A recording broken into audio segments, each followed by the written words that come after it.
Okay, we are recording.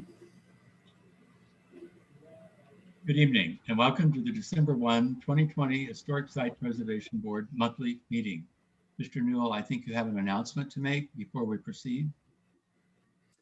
Yes, just to let everyone know that the meeting tonight is being recorded, so you are aware that this is in addition to being a meeting that you're visiting or being a part of, it is being recorded for your own information. Okay, thank you. May I have a roll call, please? Yes, good evening, Mr. Chair.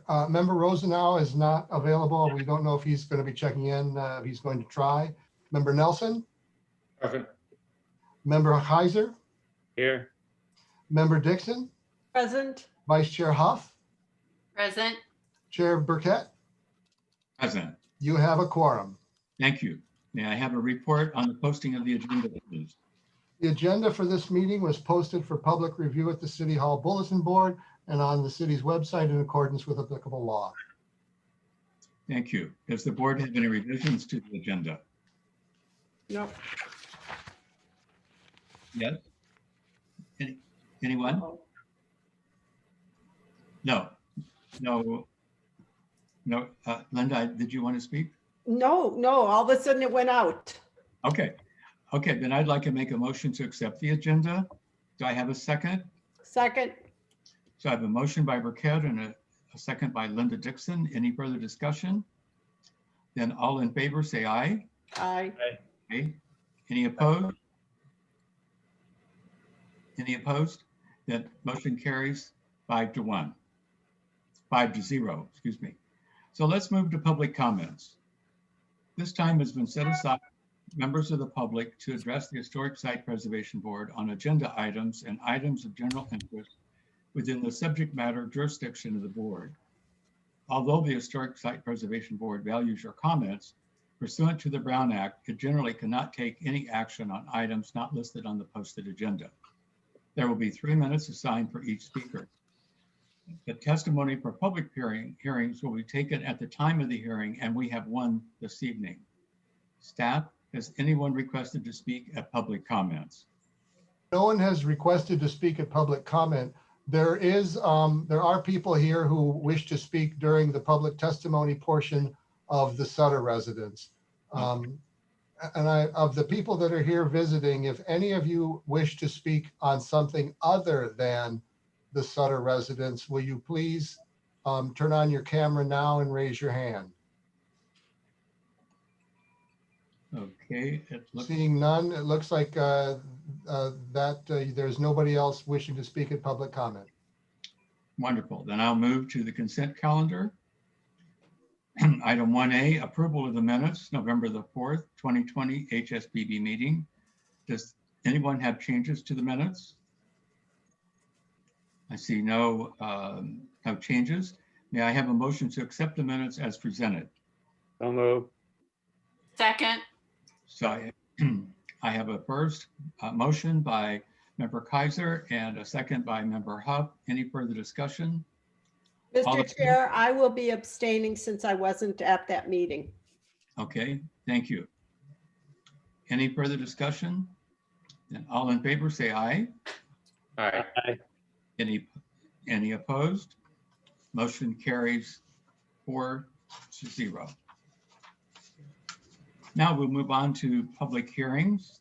Item 2A, Stephen Rose, owner, requesting historic designation of the Sutter residence located at 1207 Calle de Maria.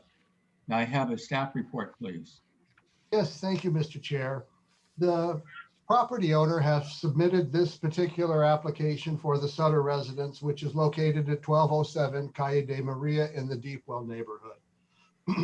The building was designed in 1959 by the renowned architect E. Stuart Williams for the owner, Theodore Sutter, who was a prominent member of the California petroleum industry. The homes has a very unique inward-oriented design and embraces aspects of the brutalism style of architecture and some noteworthy details from the mid-century modern period. The report that accompanies this analysis was prepared by the Palm Springs Preservation Foundation. The specific author was Stephen Vaught, and Stephen may be calling in this evening to speak on behalf of himself and behalf of this particular item. I believe that Tracy Conrad is here to speak on behalf of the owner, who was unable to join us tonight for other commitments. The analysis in my staff report on Sutter residence begins on page 4, where we evaluate the 7 criteria. And the report does not identify anything in terms of significant events or the lives of significant persons. On page 40, the report asserts, and I'm now speaking from my staff report on page 5, that the Sutter residence exemplifies the post-World War II period. It notes the brutalist style of the home in terms of the solid-looking concrete block volume that is the living room, which was an architectural style that emerged in the US in the 60s and 70s. Although the unfinished raw character of the concrete does exhibit brutalist characteristics, the original delicate-looking screen block wall that was on the east facade, which is now gone, was also a common mid-century modern material and design, but it was not brutalist in its nature.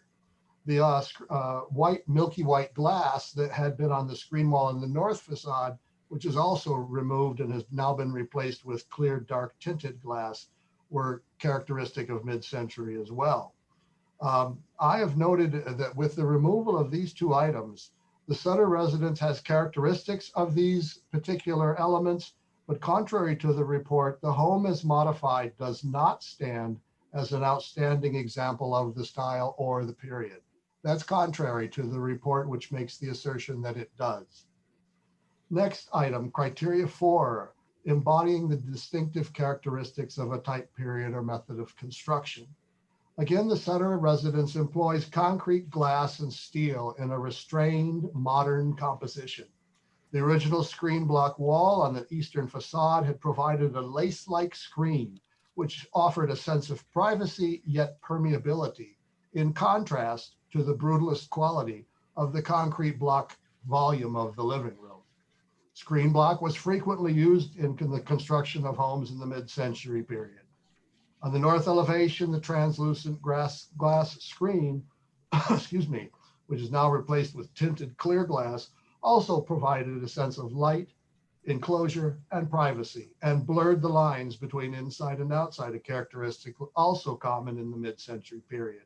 This delicate contrast between solid and void, strength and lightness, were character-defining features of the home that have been diminished due to the removal of the screen block wall and the milky white translucent glass.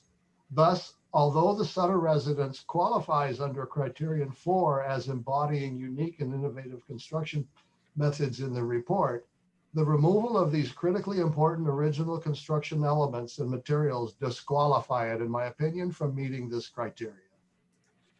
Criteria 5, association with a master architect or builder or one who had influenced his age or possesses high artistic value. The Sutter residence has been credited for the design of E. Stewart Williams and constructed by Arthur Coffey. Beginning on page 14 of the Historic Resources report, it details the interesting design characteristics of the Sutter residence. The home was a masterful combination of materials, providing rich texture, shadows, and light.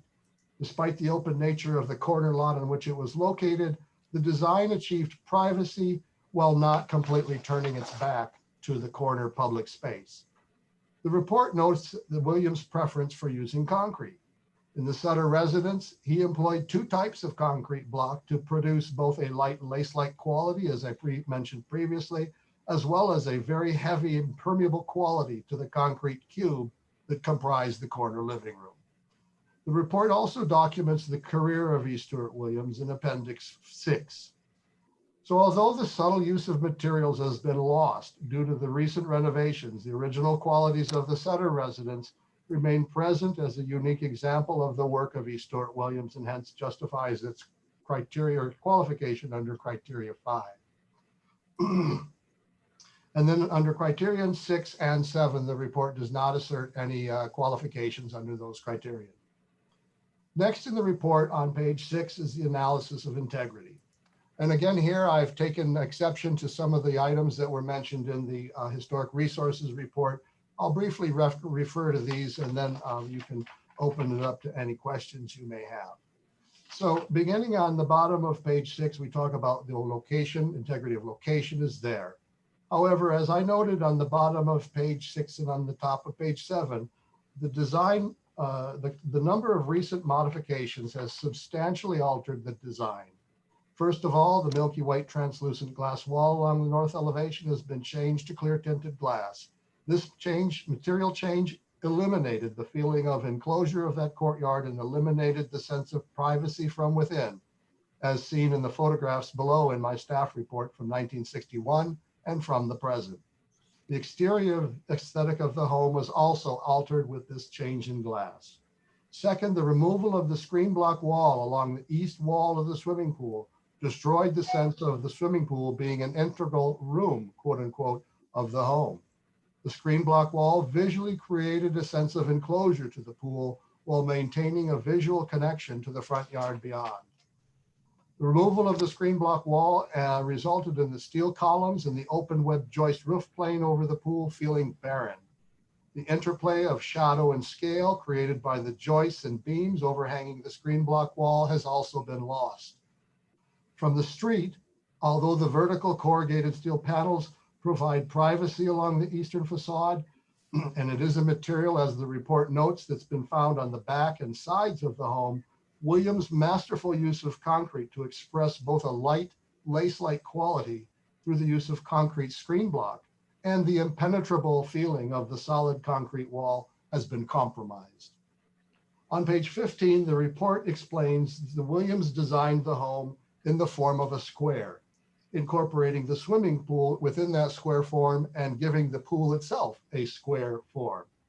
With the addition of the breakfast nook off the north elevation, removal of the screen block wall, and pushing the new metal privacy wall further to the east, the purity of form and square proportions that William conceived for the home was weakened, and it has taken on a bunker-like appearance. For these reasons, staff asserts that the home's design integrity has been significantly compromised. Under setting, at the bottom of page 8 and the top of page 9, it's noted in the report that Williams took extra care to ensure a harmonious interrelationship between the eastern and northern street-facing facades.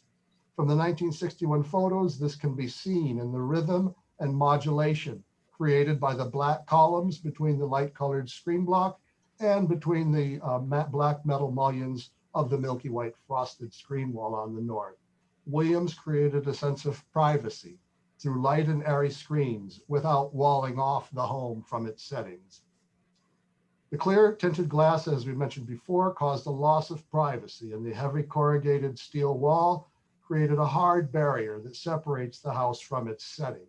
The alterations on both street fronting sides diminished the home's relationship to its setting and the rhythm or cadence that was created by the original high contrast black columns and mullions. Thus again, contrary to the assertions in the report, the home's relation to its setting no longer reflects the architect's original design intent. 4, materials. The materials on the primary facade of the Sutter residence, most notably the concrete screen block on the east facade, which has been demolished and replaced with a corrugated steel panel, and the milky frosted glass on the north facade that's been replaced with clear tinted black glass, has changed substantially the appearance of the home from its front 2 elevations. Although the report asserts that the corrugated metal reflects materials found elsewhere on the home, what has been lost is the contrast between the use of concrete block as a light and airy screen and concrete block as a solid corner of volume. Also, the square grid module that was scored into the concrete volume on the corner of the house related to the square module of the screen block wall, that also no longer exists. On the north-facing facade, the thin plane of frosted glass created visual privacy, which has been lost. The expression of materials on the primary facades no longer reflect the choices made by Williams in his design intent for this home. Thus, contrary to the report, the home has lost integrity of material on its primary elevations. I believe it still does retain its material or its integrity of workmanship. The feeling, the integrity of feeling, I would say, has been lost as well. The home, which had a relationship through the screen block wall and the lightness of that has been lost, and the permeability and the alignment of the screen block wall with the living room, which created that sense and feeling of a swimming pool being very much a part of the interior of the home, has also been gone. The original feeling of the home related to the streets with a sense of permeability while still affording privacy, it's been lost. Again, contrary to the report, I would assert that the home no longer has the same feeling on its primary elevations as seen in the vintage photos. Concrete block, I sit on number 7 with the association, exposing the building's structural system to establish the pattern, cadence and modularity and scale, which was also a tenet of the modern movement in architecture. With the placement of the corrugated steel wall in the front yard, the structural columns have been obscured, and the structural module is no longer evident from the street. For these reasons, the association or the relationship of the Sutter residents with the mid-century modern period has been diminished. In summary, contrary to the assertions in the report, there's been a considerable loss of integrity of design, setting, materials, feeling, and association. For these reasons, staff is recommending that a Class 2 historic merit designation is appropriate for the Sutter residents. Beginning on page 10 and on to page 11, I've listed the character defining features, which include the post and beam structural system, the walls of glass, the open web joist, the solid concrete volume, the grid-like score lines in that concrete block walls of the living room, the wide roof covering over the west and south faces or sides of the pool terrace, the black steel frame of the glass garden wall in the north facade, and the ornamental metal gate in the north side courtyard. The non-contributing features are the corrugated steel garden wall, the clear tinted glass, the breakfast nook, the saucer-shaped fire pit, the rooftop screen walls concealing the solar panels, and the landscape. That concludes my staff report, Mr. Chair. I'm available to answer any questions you may have. As I mentioned, Tracy Conrad is here to speak on behalf of the owner, and I believe Stephen Vaught, the author of the report, will be trying to reach us via telephone. Thank you. Quite an extensive report. Board, are there questions of staff before I open the public hearings? What's up? I just have a comment and a correction, just for the record. This is in regard to the 2010-11 remodel. It states that Sydney Williams helped guide the design work. And I spoke to Sydney about that. And so for the record, I would like to make a correction that while Sydney Williams, who is the curator of architecture and design at the Palm Springs Art Museum, she did provide access to the original Stuart Williams plans that are held in the museum's archives. She told me that she did not help guide the design work. She merely helped them with having access to the architectural drawings. So I think that's important, to note. And also her quote that in that paragraph that says that her quote says, sensitive to the original fabric, I understand referred to the interior fireplace, I believe, that had been previously painted, and that was returned as part of the interiors of that 2011 remodel. So I just wanted to make note to set Sydney correct in that report. What page are you referring to? Well, actually, I'm sorry. I don't have the page in front of me. I don't have it all open. It's when they're talking about the when Stephen is talking about the 2011 remodel. In 2010-11, owners Richard and Rick Lord and Brian Skip Shipper did remodeling work on the Sutter residence. So I'm not finding that page. That's okay. That's okay, Catherine. I'm sorry. That's all right. I should have written that down. Anyway, that's a note for the record. Thank you. It's really good to get these detailed points corrected like this. I appreciate that. So any other further questions of staff by members? Then if not, I'm going to ask staff to contact those persons that are interested in, so we can open the public hearing. Mr. Chair, Tracy Conrad, who's just turned on her camera, will be speaking on behalf of the owner. And I would also make note for the record that there has been a written public comment received on this item, which has been forwarded to all of you board members. Thank you. Chair, Yes. Madam Barbara Marshall, or excuse me, Barbara Marshall had indicated in chat message she would like to speak on this as well. Okay. Right.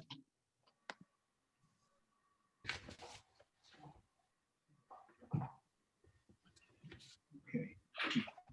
You see this, Ken?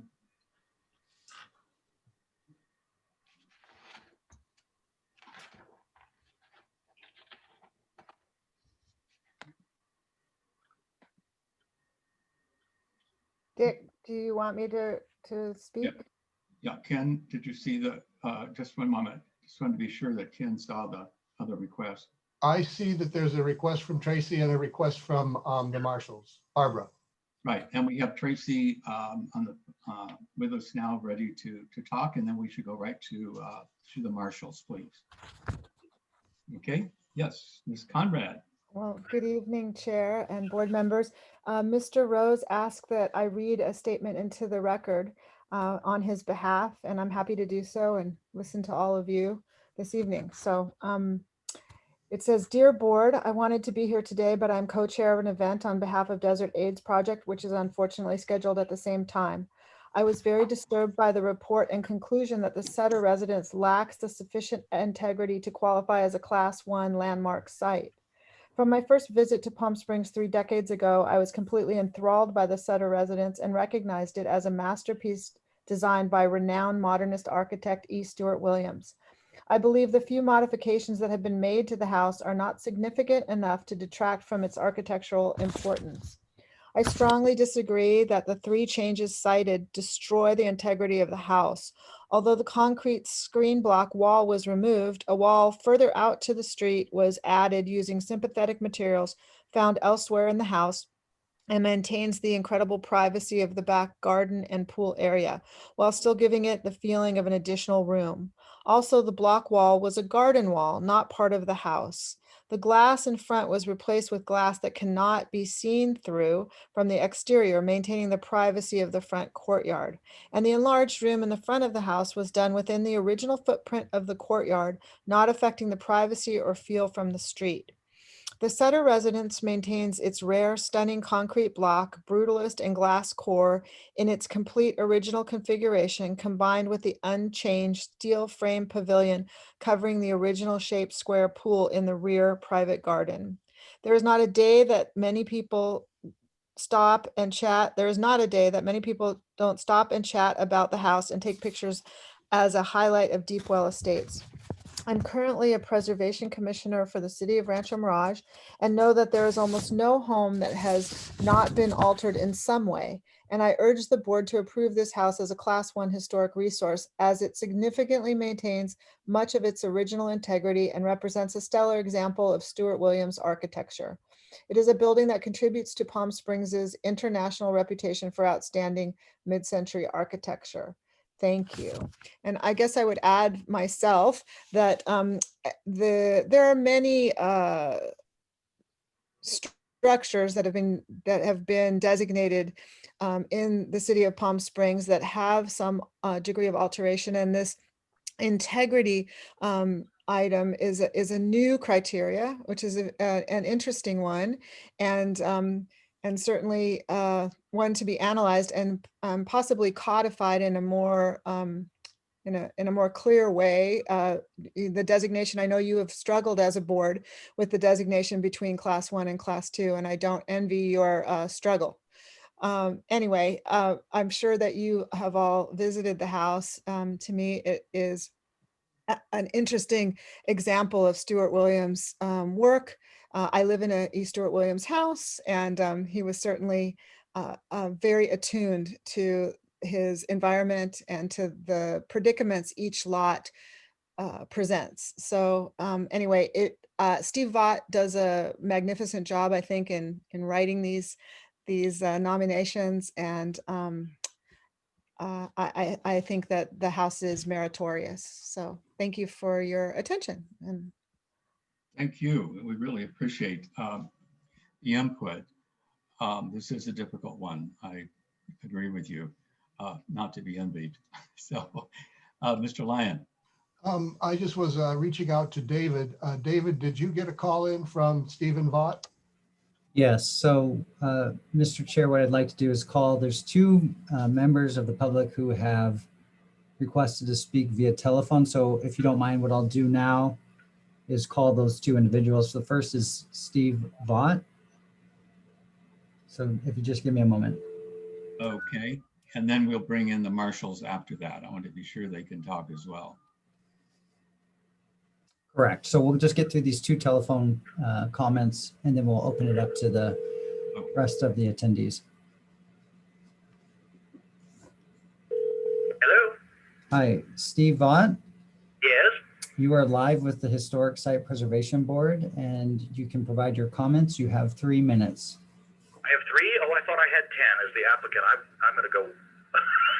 Is it really just 3? Well, the applicant didn't take the entire 10 minutes, so I think we'll be open to hearing additional time. Is that fine? I think it's probably more like 6 or so. I actually even wrote it down just to be safe. But Okay. cut me off if you need to, but I'll go.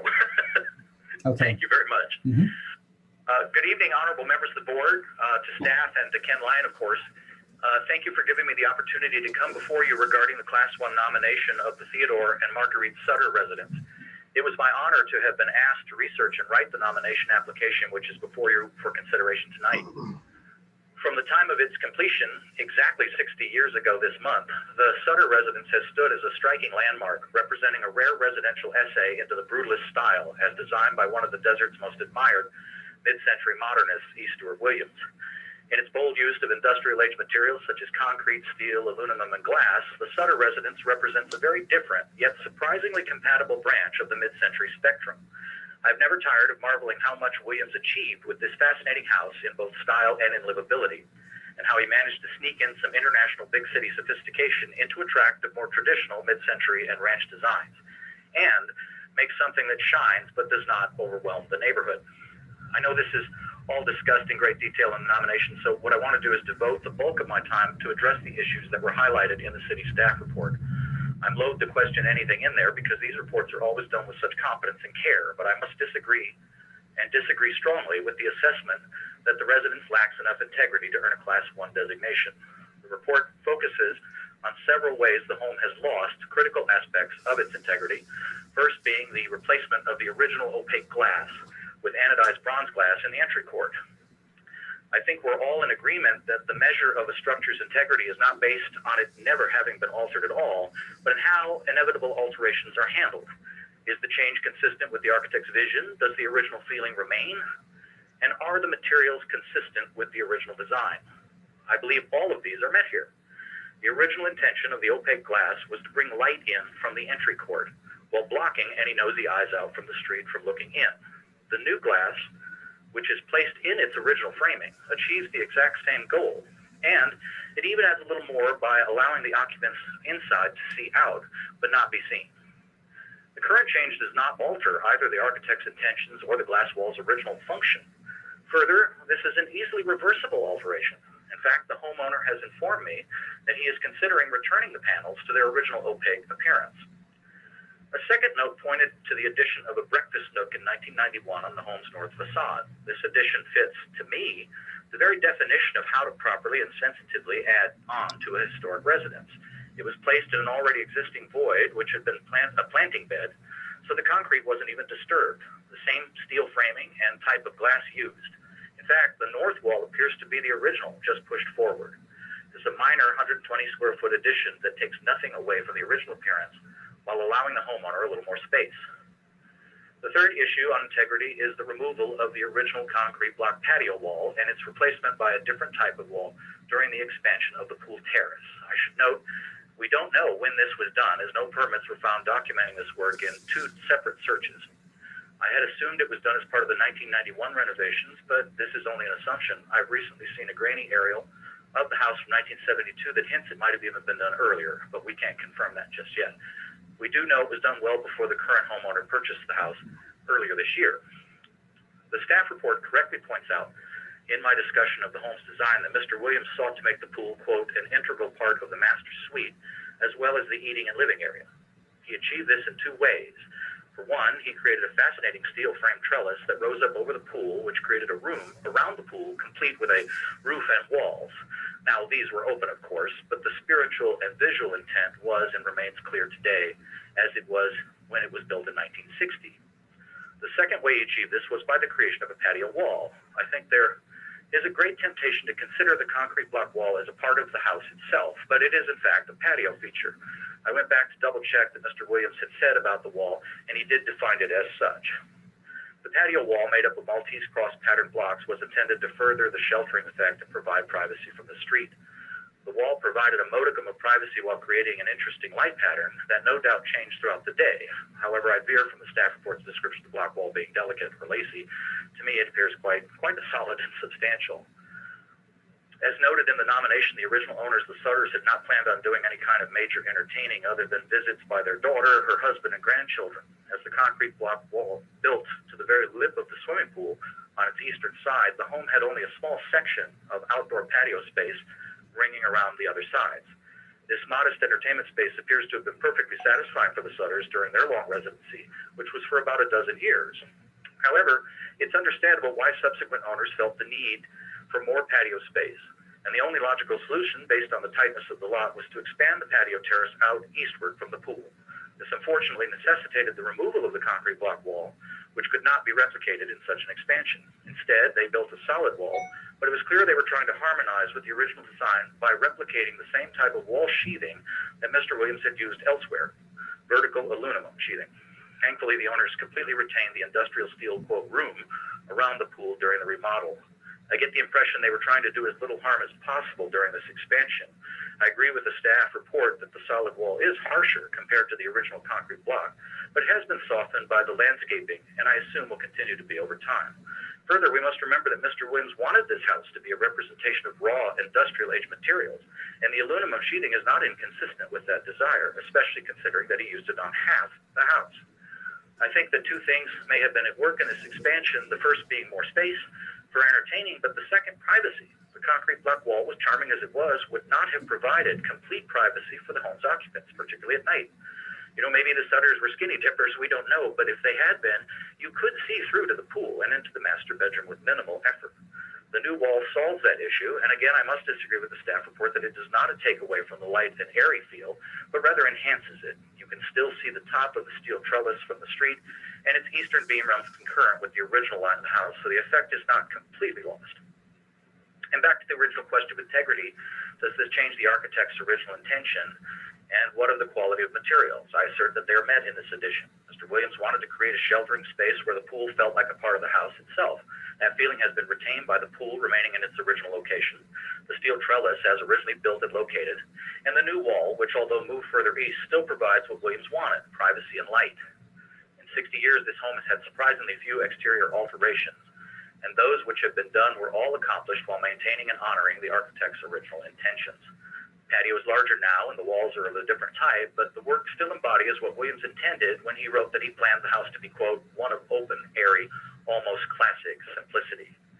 I've spent so much time studying this house, I feel like it's become an old friend, and I'm delighted to have come to know the homeowner, Steve Rose, an ardent historic preservationist who loves the house and will do all he can to preserve it and keep it in such a way it can be a true asset to the magnificent aggregation of historic structures for which Palm Springs is world-renowned. I ask you, please nominate this worthy property as a Class 1 historic landmark. Thank you so much for your time, your extended time. Thank you, Great. Mr. Vaught. And if the board has questions, we may give you a call back. Absolutely, I'm here. So thank you very much for hearing me out, and I look forward to anything you may have. Thank you.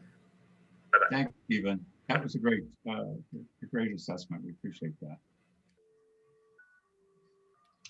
Now, can we, do you have another one, David, before we go on to the marshals? Or can we- Yes. Yeah, we have one more person, Brad Dunning, who has asked to speak via telephone.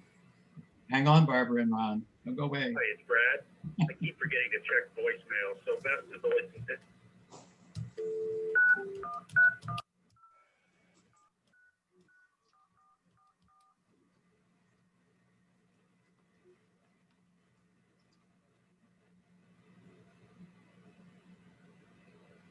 Hi, it's Brad. I keep forgetting. It seems his line is going directly to voicemail. So what we might do is have additional public comments, and then we'll try Mr. Dunning again. Okay, Mr. Chair, yes. I also just want to note for the record that Mr. Dunning's comments were also put in writing and provided to you, and Mr. Dunning did write in support of the nomination. Okay, thank you. In case we're unable to reach him by phone, I just wanted to make it clear that his comments were communicated to you. Right. Okay, thank you. Okay, then let's move on to, I see Barbara is there, ready to go. Barbara? Hi, good evening, board and staff. I'm Barbara Marshall from the Palm Springs Preservation Foundation. I wanted to give you a little context on how PSPF selects properties to pursue for historic designation. Because of our public association with historic nominations, PSPF gets many requests from homeowners and business owners who want to pursue historic designation. In fact, it might interest you to know that we turn down many requests. We recently turned down an owner of a pretty spectacular multi-million-dollar property that had integrity issues. In short, PSPF knows how to say yes and no. We agreed to take on the Sutter residence only after a site visit and an evaluation by very knowledgeable PSPF representatives. While the Sutter residence had experienced some minor alterations, it had maintained the large majority of its integrity and possessed many outstanding features that make it both a great example of desert modernism and a fine example of architect E. Stuart Williams's work. The Class II designation and the negative connotations second class brings with it continues to be a problem. It directly resulted in the owners of the Liberace residence withdrawing their nomination, and it would be a tragedy if this owner withdrew his for the same reasons. Frankly, after reading the staff report, which I believe grossly overstates the integrity issues, it seems we're looking for a reason to designate something Class II, just to show it can be done. In my opinion, the Class II concept was a bad idea that hasn't improved with age. I'm sure you'd agree the city has already designated some Class I properties with far more problematic integrity issues than this outstanding property. This is an important property in the hands of an owner committed to preserving it and being a good steward. The Sutter residence absolutely deserves Class I designation. I hope you'll give it favorable consideration. Thank you very much for your time. Thank you. Greatly appreciated. Is Ron available? Does he want to speak? No, thank you. You just get to listen to me this evening. All right. Okay, that's good.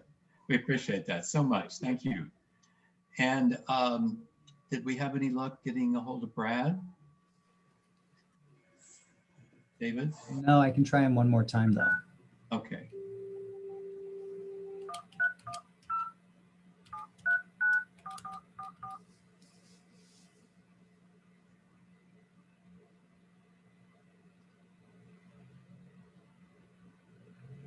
Hi, it's Brad. I keep forgetting. It seems his phone goes directly to voicemail. Okay. All right. So what we could do, if he does make contact again, we could, while we're still in, I think the public hearing part, while we're getting ready to close it, but I think it would be good to have his comments if at all possible. But looks like it's not going to happen right now. So looks like there is no one else that is ready to, that has asked to speak. So I think, Mr. Lyon, did you? No, have there any- is no one else who has asked to speak. Okay, then I will now close the public hearings. The action is now with the board. Your comments and questions, please. Oh my God, everybody up at once. So let's see, who came first? Ladies first. I'll go with Catherine go. Okay, well, I just have a quick question first. I have quite a few comments, but I'll just actually begin with a question. You know, Stuart Williams was alive and working really hard, you know, in 1990. You know, he was working on some private residences, and he was working on the Palm Springs Art Museum expansion of the Steve Chase Wing, and he was really active in 1990, 91. And with Steve Bott's report, my first question is there any evidence that the owners that did the major remodeling and the alterations that we've been talking about, is there any evidence that they spoke with Stu Williams about their alterations? Does anybody know if Steve Bott would know, or anyone else? That's a question that I have that, you know, came to my mind. That would make a great deal of difference in these alterations. So I'll throw that question out, and then I have some other comments, but I'll save those for a little later. In response to your question about whether or not Stu Williams was participating in any of the renovations, I do not know. All I know about this is what I had read in the report and the information that Mr. Vaught has provided to us today via public testimony. If there are other questions that we want to go back and speak with Steve again, we can certainly pull him in on a telephone call if we have any other questions for him. Would it be okay with you, Member Huff, if we continue the Yes. questions here, and we'll bring him back on if there's other questions? Yes. I just wanted to start with that question. Okay. All right, I know Mr. Kaiser had his hand up as well, and is also Mr. Nelson. Dan, why don't you go first? Okay, I agree with everybody. This house is meritorious and it's wonderful. However, with the new designations that we have been given, with the definitions of what a class 1 or a class 2 property is, I have to say that this is a prime example of an excellent class 2 property. There is nothing negative about being a class 2 property. I have to disagree with Ms. Marshall about this. In England, a number 2 listed building is considered extremely desirable. I think this is an extremely desirable property. And by making it a class 2 property does not make it any less desirable, no less contributory to the Palm Springs mid-century modern experience. But if I may quote Bill Lavoie, when I would drive up to this structure, would I recognize it as being the original, like it's shown on page 23 here? And I went and did this today, and I would have to say no. That is what a class 1 property is to me at this point from our new guidelines. And I think this is a wonderful example of a wonderful house and a wonderful class 2 property. Thank you, Dan. Mr. Nelson. Thank you, Chair. Well, it is lamentable that the alterations that were made. such as the removal of the concrete green block. In this case, a concrete green block wall does not a house make. And also the white milky glass is a lamentable loss. But I have to say, in my 15 years of attending HSPB meetings and in my time on the board itself, I have seen plenty of properties with far less integrity than this one that have received Class 1 designation. Regardless of the new rules that have taken place over the last couple of years with regard to integrity in Class 1 and Class 2. So I would have to agree with the author of the report and the position of PSPF that the integrity of this particular residence still wants a Class 1 designation if you put it in a larger context. So I would be in favor of supporting Class 1 designation on this property and not Class 2. Furthermore, I had been in this house with the previous owners and remember seeing it in the 80s and the 90s prior to them purchasing the home. And I don't personally have any recollection of that green block wall, even though it may have been there the first time I saw it. So my first impression of the home, whatever year it may have been, was that it was so incredible. And I never knew until much later on that it was a Stuart Williams work. And I think that speaks to the breadth and depth of his ability and the variety of work that he was able to achieve here in the desert, using so many different materials and architectural styles and influences. Those are my feelings, and I would support this being a Class 1 designation. Thank you. Thank you. Linda, any thoughts, any comments? Well, I have to say, I agree with Jade. I think that there are minor alterations to this property in comparison to some of the other properties that we have classified as Class A. I think that the opaque glass, yes, it's gone, but we've heard that the new glass has the same intent as the opaque glass. The patio wall, the removal still allows for that pool to feel like a room. I think that when I look at the picture, the 61 picture, and I drive up to that house, to me, it's very, very similar. Yeah, the block wall is gone, but as it was stated, we have the corrugated metal, which is a product of that era, and it does a good job. So I have to say, I think this should be a Class 1 designation. Thank you. As to the two front sides of the house, the ones with on the north side with the panel that have been changed.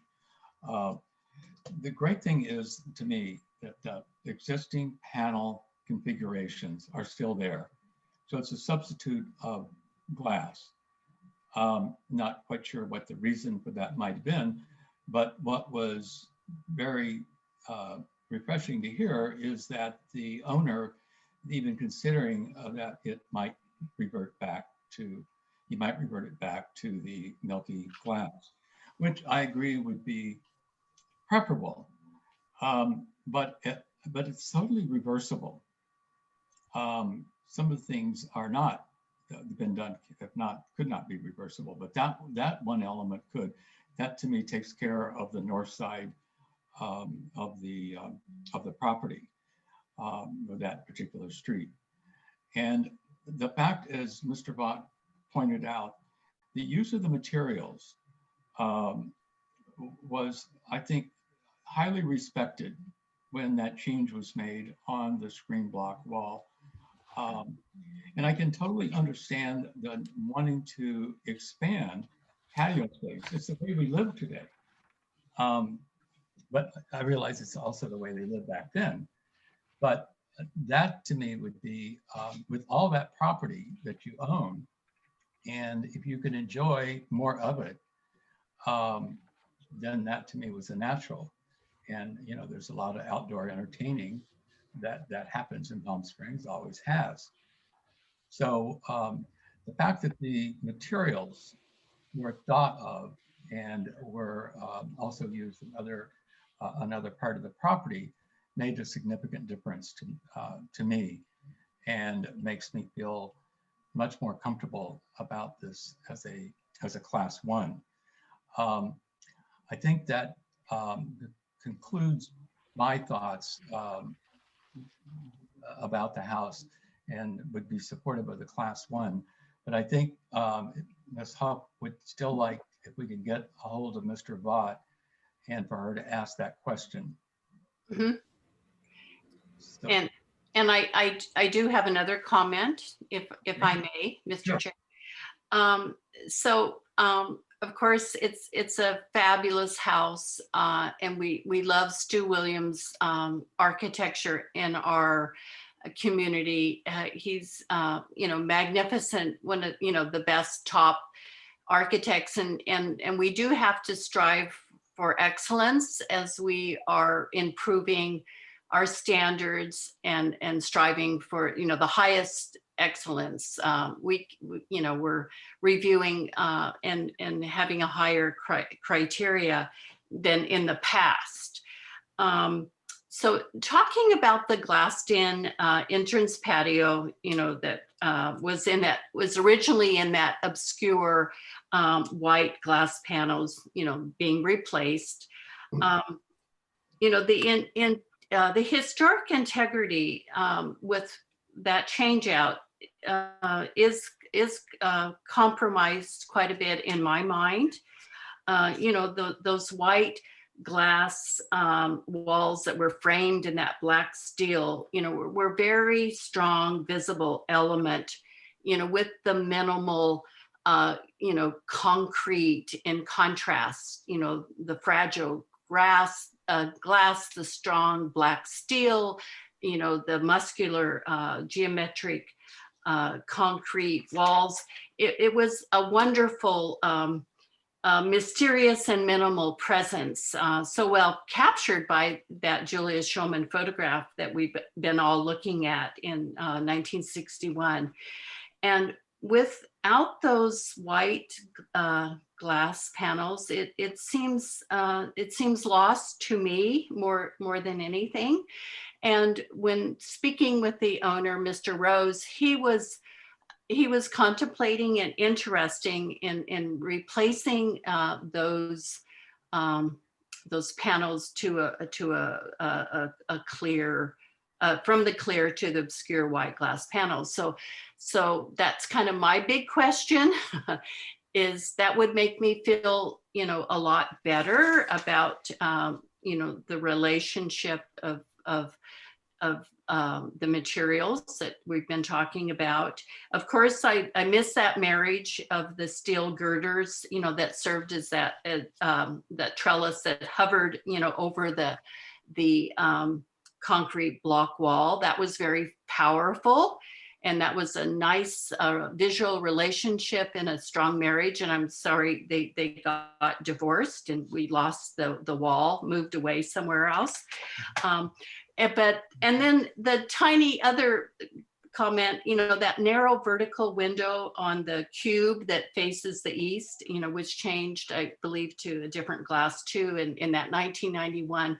And even the touch of returning that to the obscure glass would give that mysterious and minimal kind of presence of strength.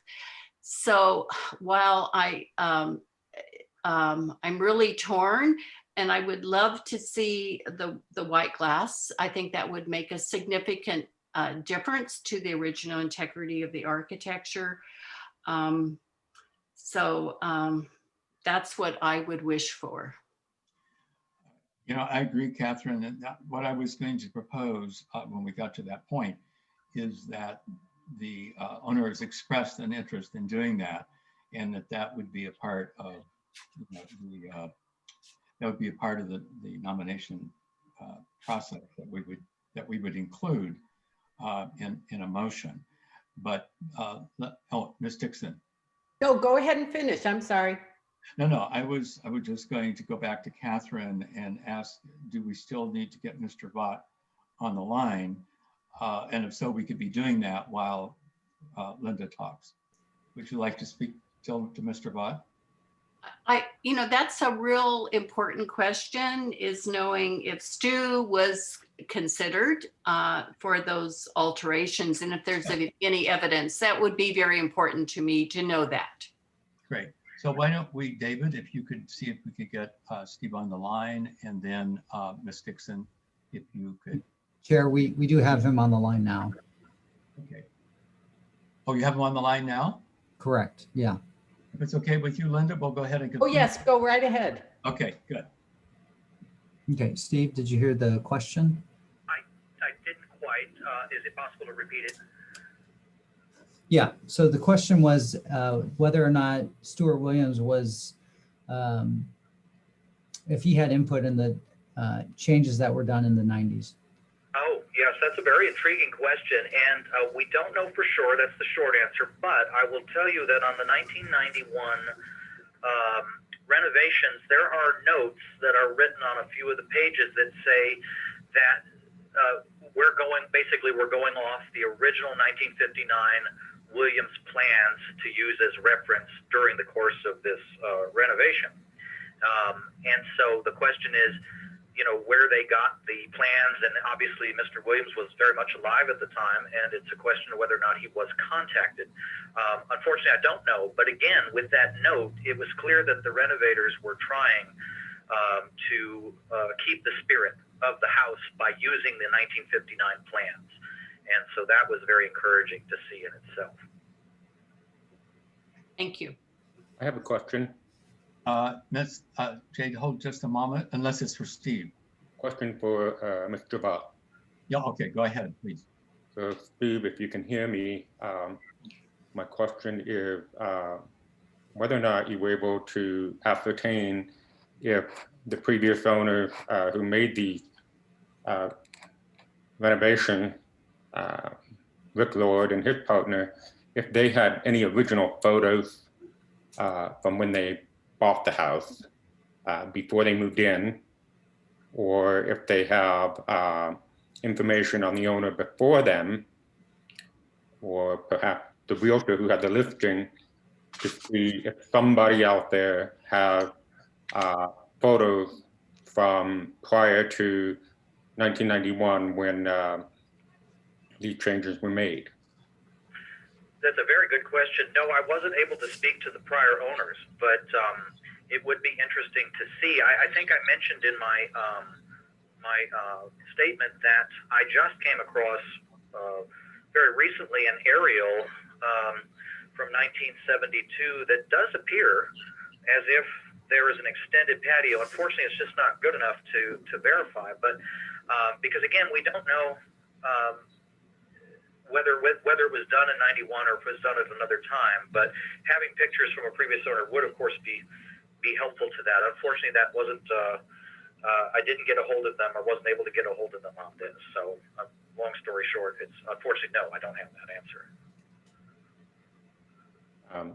Furthermore to that, I would encourage anyone who's able, maybe staff could contact Finney Williams or work with the author of the nomination to see if that owner from prior to Rick Lord is still around and may have any photos, old photos, or if perhaps someone in the Sutter family is still accessible and able to provide photos just for documentation to have on file.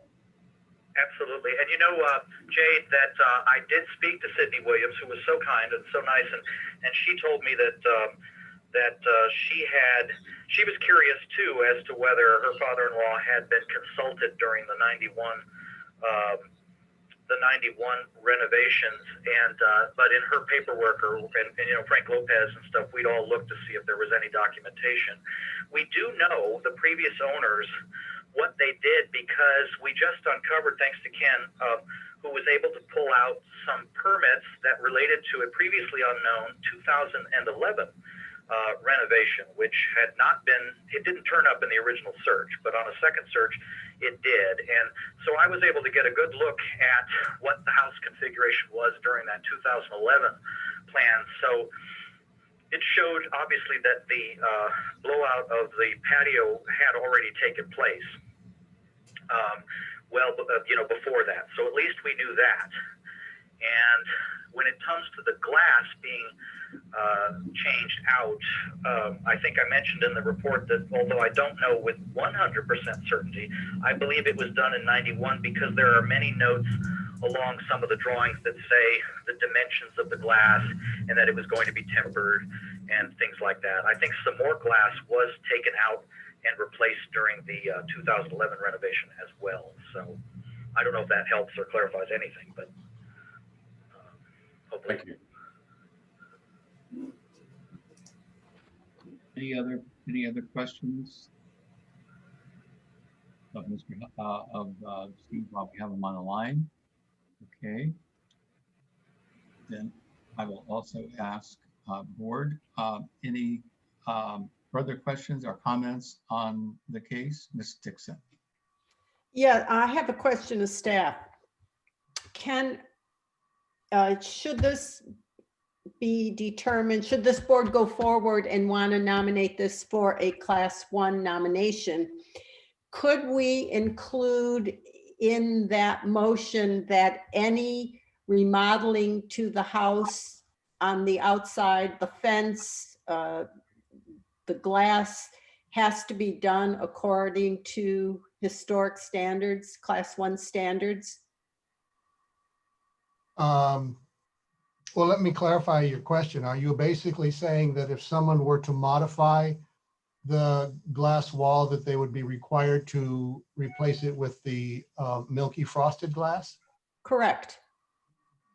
Any modification, any remodel or any modifications that are done to this property would have to be done according to the photo, the 1961 photo. You know, so if they wanted to put up a new fence on the eastern exposure, it would have to be a block wall that would look like the block wall in the photograph. Well, you could certainly write that as a recommendation within your motion. There's a number of ways that the board could consider this. You could consider this as a recommendation for a Class 2 historic site, with the condition that if the owner restores the glass to its milky frosted appearance and or replaces the steel wall with screen block in the location of the original, that it would qualify automatically for a Class 1 designation. So you could potentially do it that way. You could do it as a recommendation for future owners, but you would not be in a position where you could require it. Okay, so we could recommend that if we go forward to nominate it for a Class 1? If you went forward and nominated it as a Class 1, you would need to, first of all, make affirmative findings for all of the integrity findings, which I don't know if you can do. But number 2, then if you did it as a Class 1, you would make that as a statement of recommendation to the owners or future owners, subsequent owners. And in the report that we received from Steve, it talks about the palm trees that were planted back in 1960, and they're still there and they're quite mature. Can those palm trees be a part of the historic designation, so they can't be removed by any future owner? You could do that. Which specific palm trees were you to which you were referring? The 3 palm trees that are right at the corner. If you look at page 23 of Steve's report, you can see the 3 palm trees. Hold on. He talks about the landscaping and how they owned the lot and they had a big orchard, but they sold off the lot, but the 3 palm trees are still there. Along Okatia, the street Okatia to the north. Oh, I see the photo with the 3 palm trees. Do those still exist? Yes, because if you look on page 4, you can see them. Okay. Yes, if the board feels that those palm trees contribute to its historic significance. Okay, thank you very much. No more questions. Mr. Nelson. Yeah, further to the current discussion, I feel like entertaining the notion of a class 2 recommendation with the proviso that if the owner replaces the milky glass and or replaces the concrete block screen wall original to the house, then he could automatically qualify for a class 1 designation. Feels to me like punishing the owner. Because as we have already established in all of our discussion and has been established by public comment and has been established by the nomination and by the comment from the Preservation Foundation, this house more than merits class 1 designation. And as I and others have said before, this board has designated properties class 1 with less integrity. So I don't feel that is the proper thing to do.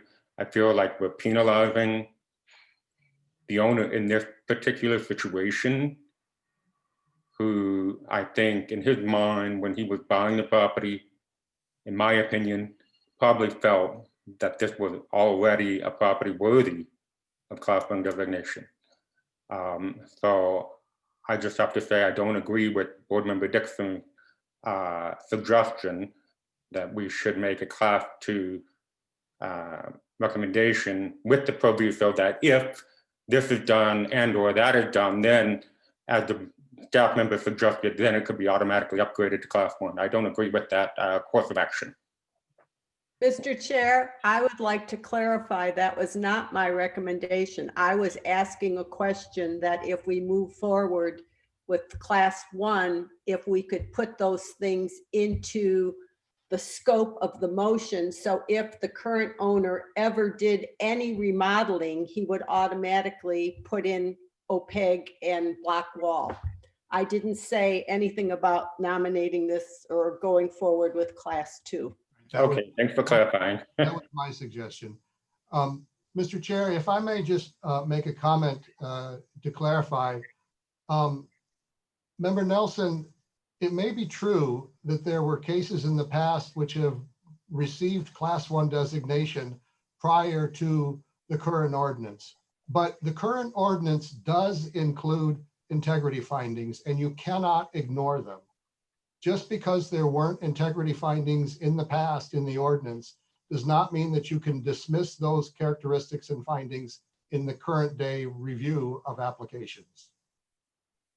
So if you guys do decide to forward this with a recommendation of class 1, I will need you to make findings, affirmative findings on each of the integrity characteristics. Yes, Mr. Nelson. If I may reply, I don't disagree with the staff comment on that. My response to that would be, in terms of the item that staff brought up that seemed to diminish the integrity findings, such as the removal of the block wall and the removal of the milk glass and the loss, somewhat of a loss of a square mapping, what percentage of overall integrity would that compromise?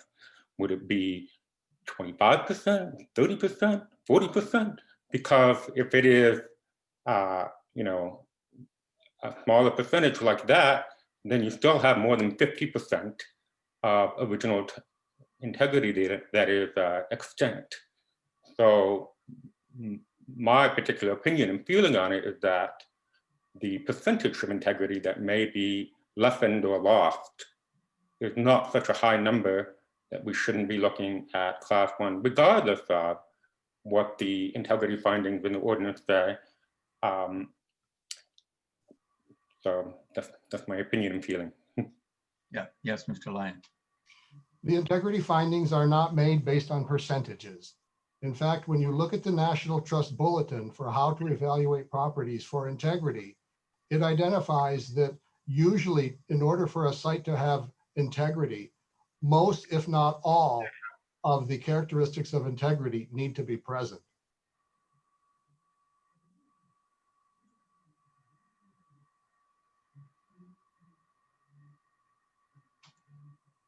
Any other comments or to I have a that? comment. too. Mr. Kaiser? Now, I realize that I live with a lawyer, but our job is to look at these findings and align them with the ordinances and vote appropriately. This is not for us to override what the ordinances say. That is somebody else's job. We are here to do our job. You know, that's a very good point. And this is a perfect example that I'm going to recommend to when I get to staff, get to board comments, that we review this. It's the nomenclature that creates a lot of issues with class 2. I had asked prior, where class 2 is also known as a structure of merit. If we would just simply drop class 2 for all the reasons that I've mentioned many times before, and we talk about either a landmark, which is class 1, or we talk about a structure of merit, which is class 2, that it takes away the stigma. And that goes back to what Dan was saying originally. And I think that's a lot of what we are dealing with. And we also, it is true, we have in the last 2 years been struggling with and have been criticized about not following the integrity issues. So it's like, if you don't stop the bleeding, it will continue to go on. So that's what makes this case a very, very difficult one, because there are so many positives about the case. And that's why I feel if the northern side of the property, if those panels, which the owner has spoken that he would consider or was thinking of doing, if those were changed out to the milky translucent ones, that would take care of that side of the house from that one issue. Still have the east side to deal with. But again, I think there's reasons for today's living that, to me, that would nullify any concern about that. So I think to me, I think what's coming from the street, I've also looked at this way. If this were to come to us, let's say it was not coming as a class 1 nomination, but it was coming to us for a major renovation, we would be looking at the 25% rule on both sides of the streets, which border, there are 2 streets in this case. So we would be looking at that as not allowing more than 25% of that structure being changed. So we have to sort of look at that. Just hold on just a moment. I think we just have to look at that as a way, if it were coming to us, that would be part of the consideration. Mr. Lyon. When you look at applications for alterations, it isn't that someone can't renovate more than 25%. It's that when you have the 25% or more threshold, then it does come before the board for consideration. Otherwise, it's processed at an HPO or staff level. So just to clarify a subtle nuance in what you said, it isn't that the board can't consider or can't approve changes to a structure that incorporate more than 25% of the front facade. It's simply that at that threshold, it becomes a question for the board to consider rather than for staff. No, correct. But I just think it was an exercise that, we're going through this whole process that I went through, trying to look at it from different angles. That's the point I was trying to make. Mr. Nelson. Did you tell me I could speak? Yes. Thank you. One more final thought on this issue. So a couple of things. Number one, when the Liberace House came before for nomination, staff recommended it as a class 2. And I agreed with that. And we did a site visit and we were able to see that there was very little integrity remaining from the era in which Liberace had owned the house and made his changes to it. The owner, of course, did not agree with the class 2 recommendation and thereby withdrew. So when you compare that property to this property, it is abundantly clear to me that this has much more merit for a class 1 designation. If this fails to get a class 1, or if it does get a class 2, then you're going to have very well-respected organizations in the community and very well-respected preservationists in the community who are going to be just, quite frankly, confused and pulling their hair out because it's not like for like. That Liberace House and this house are not comparable. It's light years apart. And, to the average person looking at these, they would probably agree that one certainly merits more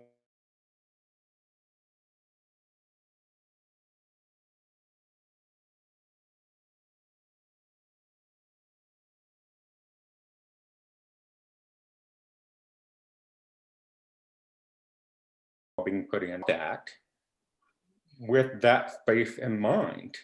And he and any future owner probably wouldn't want the house if they lost all of that pool adjacent space, which is basically creating an outdoor living room, an outdoor entertaining room, an outdoor kitchen, which is making the pool area that much more usable and desirable.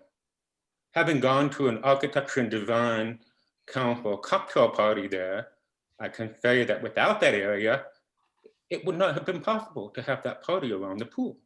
It just would not have been, because they were able to use that for staging and serving and pouring and all that stuff. So that, to suggest that that wall would have to be put back in order for the home to possibly receive class 1 designation is eliminating an area and a space that has become part of the home now over time.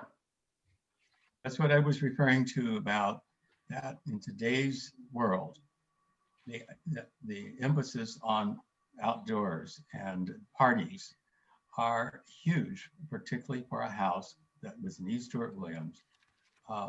That's exactly what it's referring to. Mr. Lyon. This house was not designed to hold and conduct and host cocktail parties of dozens and dozens of people. This house was designed very specifically, it appears, for a couple who were very relatively private in their outdoor use of this home. To have the home so completely enclosed is actually a historic characteristic of this home, which has been lost.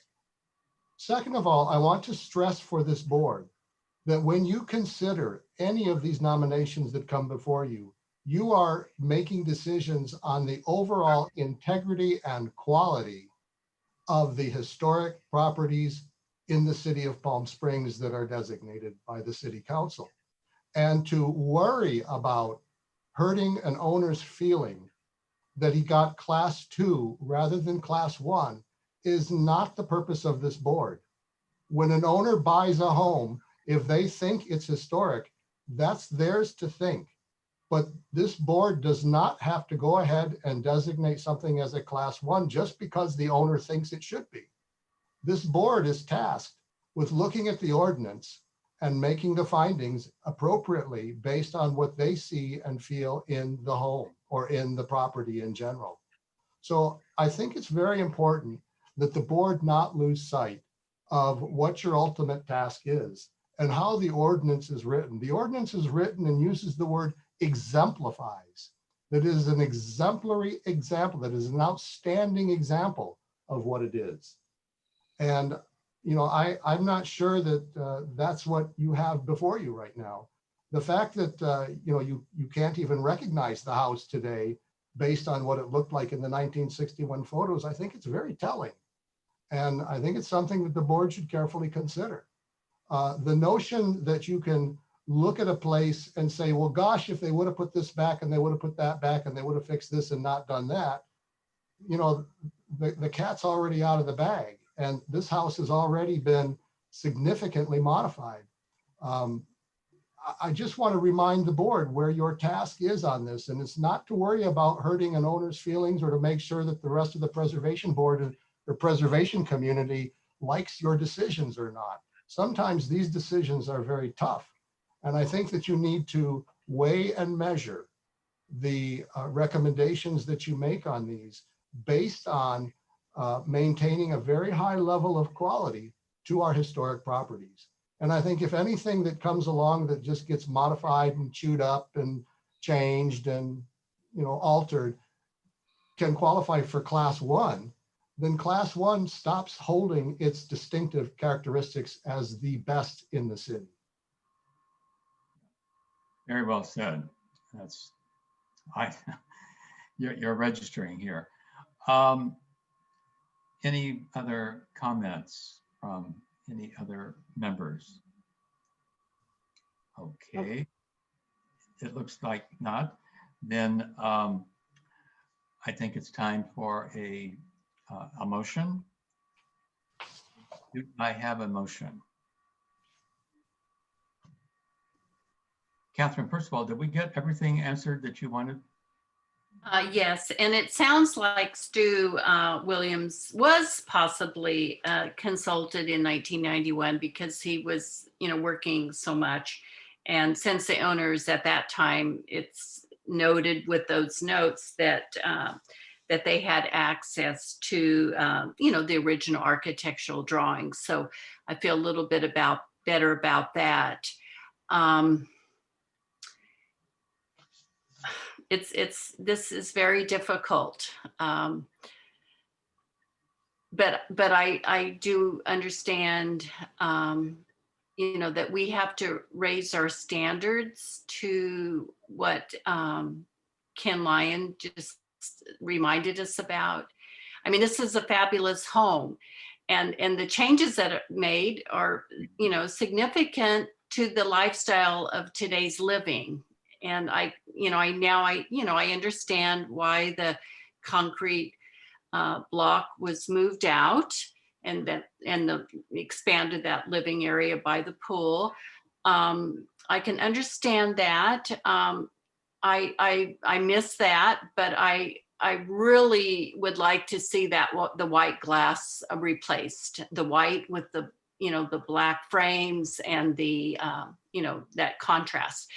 That would need to happen for me in order to consider it for class 1. I don't think class 2 is a dirty word. We have to get beyond that, and it's very difficult and emotional and hard because, you know, we love that house.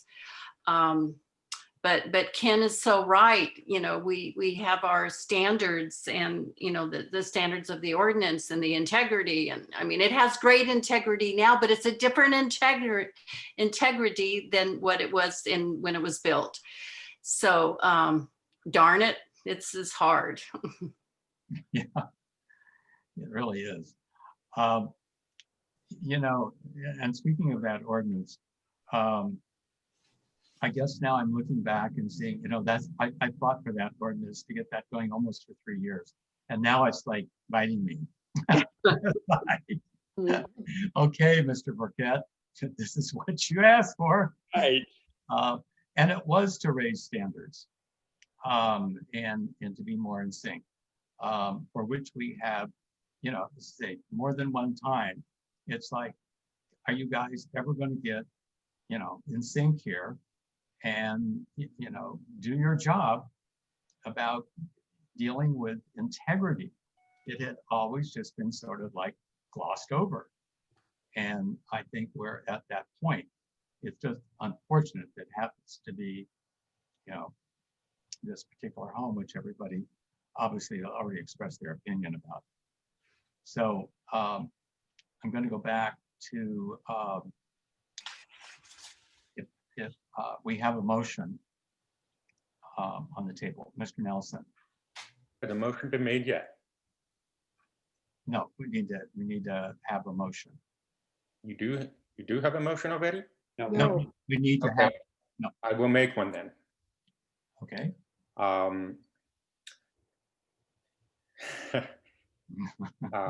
will just go ahead and, you know, given that everything that's been said and in light of, you know, the ordinance, you know, that is what drives our board. We must, no matter if some of us or all of us disagree with things or how the community feels, we must abide by the ordinance. And staff does make it abundantly clear it is there for a reason and it is there for us to function from. So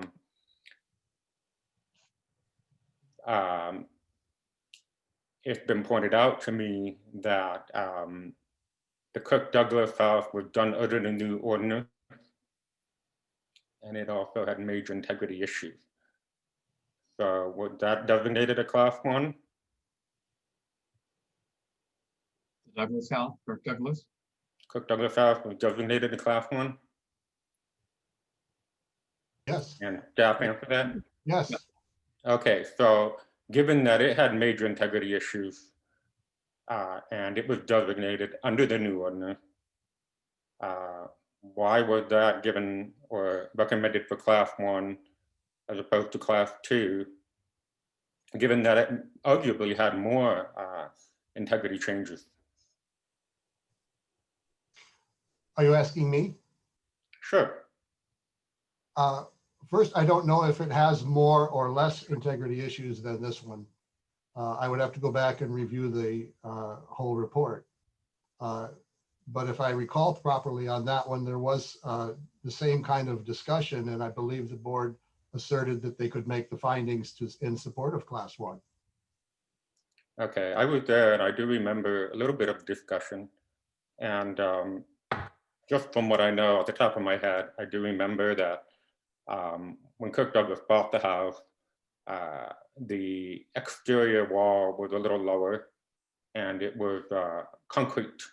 And he had it raised higher and faced with the stone or rock cladding. And I believe it was under him that the carport was also enclosed to a garage. And of course, he took the house from 1,700 square feet roughly to over 4,500 square feet. So that is a major integrity change. Whereas Done by the original owner is what you're pointing out, though. That's quite a distinction. So say that again. You're pointing out that those alterations that were made to the Kirk Douglas house were done by the original owner. In this case, they were not done by the original owner. They were done many Well, afterwards. arguably, the Kirk Douglas was not the original owner of that home. He was the second owner. The original owner was the builder, contractor of that house, and had it for 2 years before Kirk Douglas bought it and moved in. Right. And My they did point, change it. my point is that Douglas was the one that lived in the house through the predominant period of significance.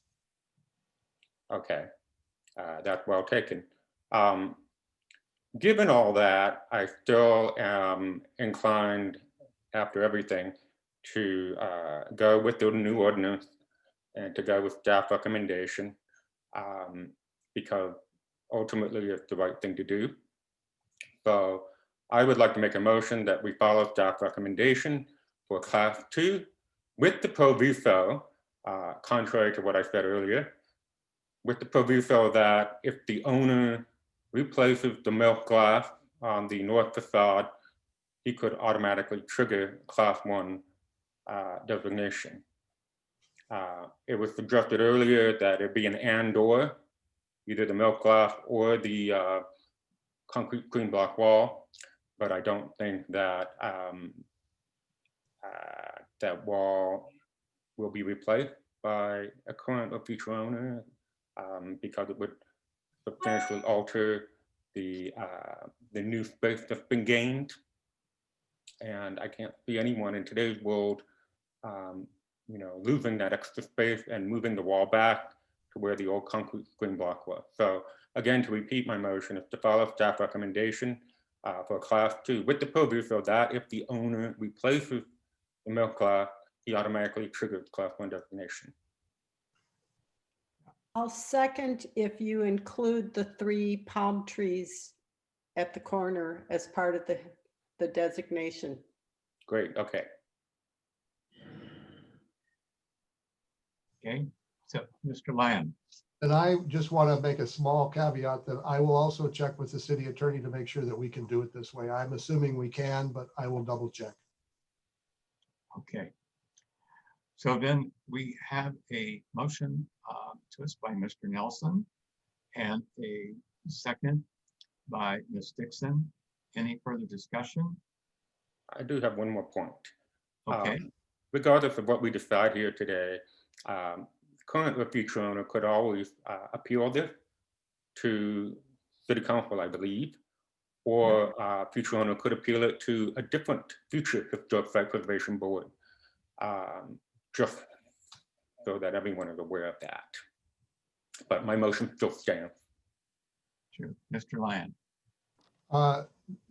If the current owner disagrees with the HSPB's actions today, they don't need to appeal because this is going to the city council automatically with your recommendation. In terms of whether a future owner might wish to take this matter up, they would not be able to because there is a finite period within which an appeal can be filed. Yep. That's all. Right. Okay, thank you. And one of the point I'd just like to make is the Mills Act is still available as a possibility for a class. Oh, I don't even want to use this word. Structured merit. Okay. I think it's very important. There's a lot in how things are expressed. We all know that. We've all conditioned to that from television.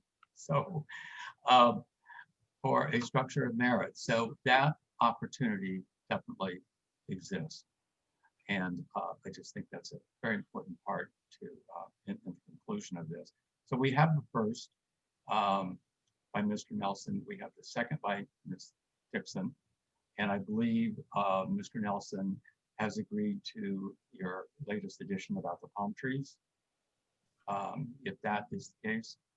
So then I think we have everything we need. Is that all you need, Mr. Lyon, before we take a vote? I think Ms. Huff had a question. Yeah. I just had one other comment that I wanted to make because I did, speak with Mr. Rose, who has, many years of experience in historic preservation, is very sensitive, and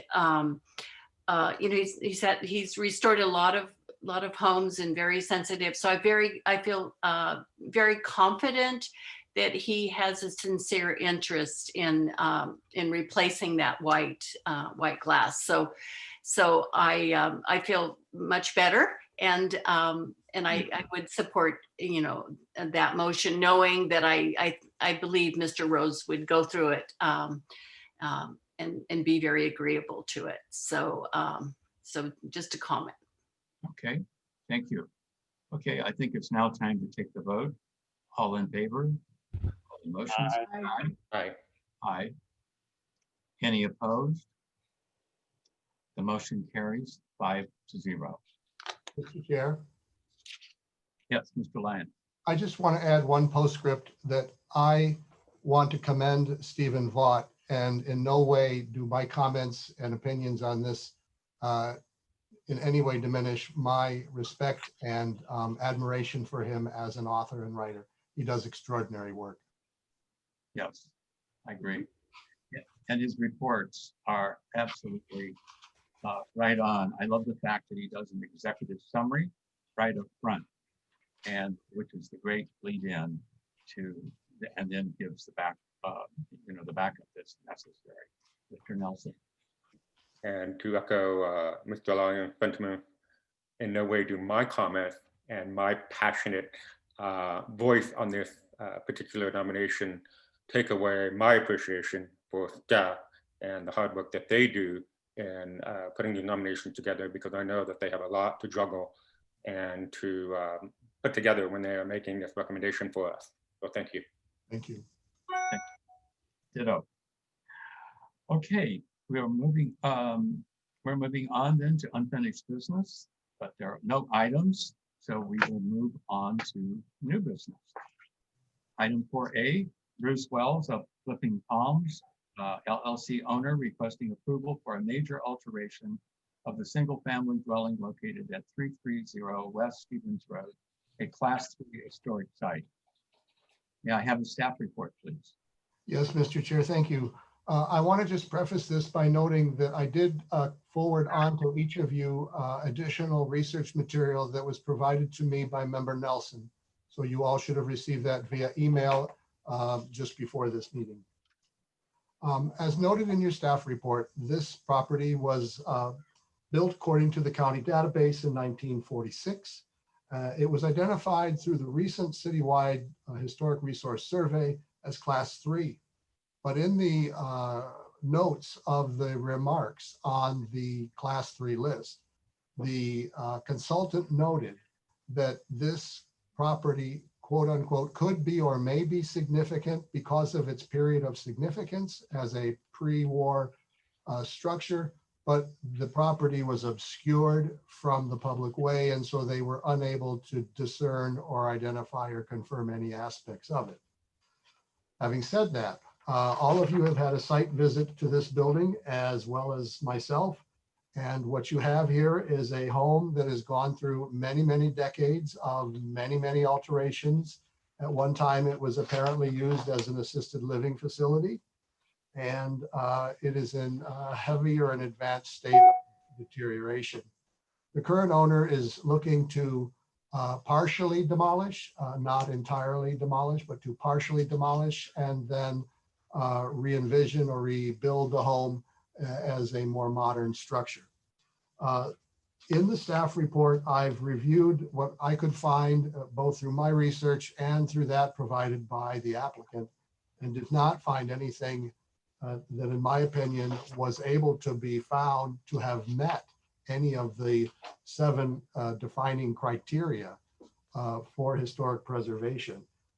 Since I was not able to make any findings in support of the 7 criteria, I did not go further in any analysis of integrity. And you'll note that that is my comment that is on page 4 of the staff report. Accompanying your staff report is a fairly thick pile of the building permits for this property. There's also an executive summary that the applicant provided with a list of the previous owners, which is very lengthy. It went on to about 25, I believe, different owners. And he noted that he had done some review and had not come up with anything other than the reference material that it had been apparently used as an assisted living facility at some time. So in summary, although this is was identified as a Class 3 historic site, staff did not find any criteria related to it that would warrant consideration for elevating it to a higher level of historic classification. So our recommendation on this particular one is to take no action and allow the applicant to proceed with the proposed alterations and to direct staff to remove this site from the Class 3 list. That completes my staff report, and I'm available for questions. And the owner, Bruce Wells, has been here patiently waiting with us and would probably like to speak on this as well. Thank you. Thank you. Staff, I think it would be this would be the time for us to please reach out to Mr. Wells All right. and get him on the line, please. He is here with us. David and Bruce, can you unmute yourself and enliven his camera? Yes, I've asked Mr. Wells to unmute, and I think he's done so. Okay. I am not familiar with this process. Hopefully I'm on screen and you can hear me. We can hear you, but you're not on the screen, but that's okay. We can hear you. Okay, well, I've been working all day. You're not missing anything. I prepared just a little bit. I'll make it very brief. Thank you so much, Mr. Chair and staff members of the Palm Springs Historical Preservation Board. A special thanks to Mr. Jade Nelson for all of your research. I'm totally impressed with that. The property, as you all know, has had a tremendous amount of add-ons and different elevations all over. 5 kitchens. Every time I go in it, I lose track on how many bathrooms. Pool's too high in relation to the house, the low ceilings at different points. What I'd like to do is save the living room because of the high ceiling and the open glass garden area on the west side, which I believe is indicative of the area. Beyond that, it's my goal to remove and rebuild approximately 2/3 of the residence and reconstruct in a more modern fashion. Thank you very much. Thank you. Anyone else from the public wishing to speak on this? We've gotten no other request to speak on this item. Okay, thank you. Seeing none. Any further questions or comments first before I go to the motion by the board? Any comments, any questions? Okay, so we'll now go to a motion. Mr. Nelson has a question. Oh, okay, Mr. Nelson.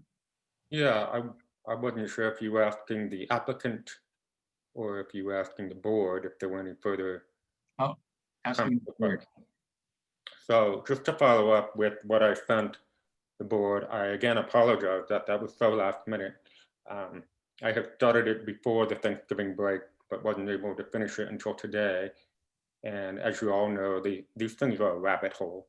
Once you start, you can't stop, and you just want to keep going further and further back.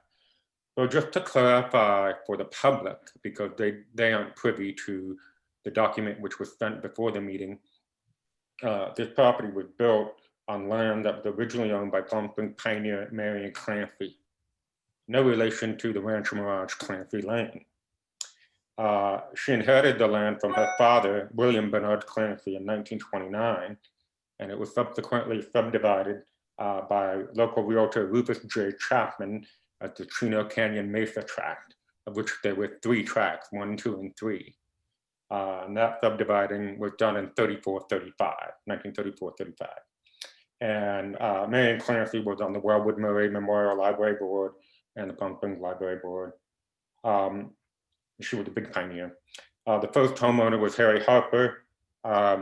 Page 26 of the staff report, most of these pages are 2-sided, but the physical page 26 on the back side have a permit for building inspection for lath and stucco, which is dated January 1946.